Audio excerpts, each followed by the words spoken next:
wisdom from God.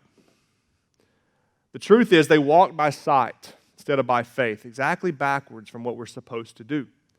We need to walk by faith, not by sight. But why did they do that? Well, because they used human rationale to say, you know what, everything that we can deceive or perceive about this looks fine.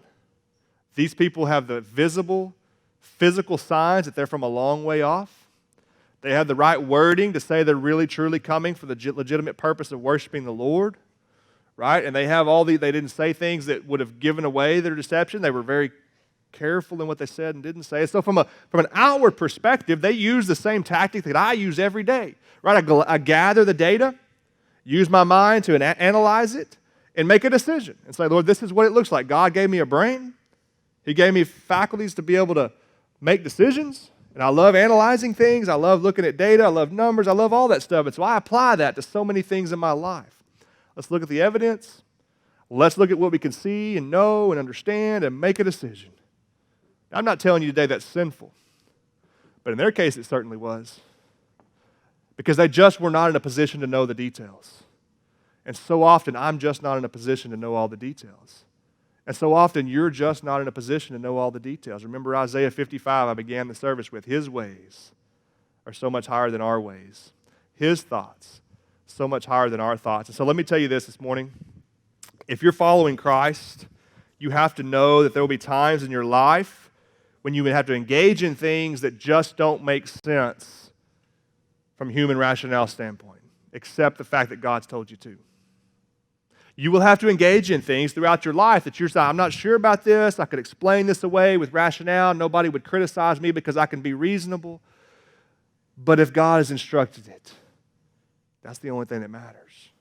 The opposite is true as well. If you're going to be faithful to Christ, there will be times in your life when you're presented with opportunities that from everything you can dream up, everything you can come up with, it seems reasonable. You can prove it with evidence. You can verify it with data. You can rationalize it in a way that seems so reasonable and acceptable. But friends, if God doesn't have that in store for you, it's not for you. It is not for you. That's the story of Joshua in chapter 9. Everything about making peace. Surely Joshua wanted to make peace. He's going to have a lot of enemies.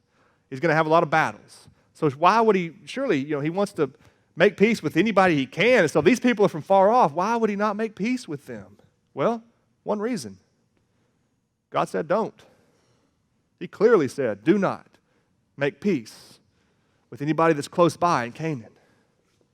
And so from a human perspective, everything about the situation that Joshua was presented with seemed reasonable, understandable, rational, expected, even admirable.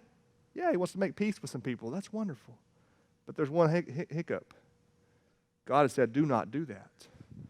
And Joshua did it without asking counsel from the Lord. So we need to retrain our mind to say, just because I can rationalize something or look at the data and say, this seems legitimate, if I'm neglecting to ask the Lord for His counsel, then I am not in a position to make decisions.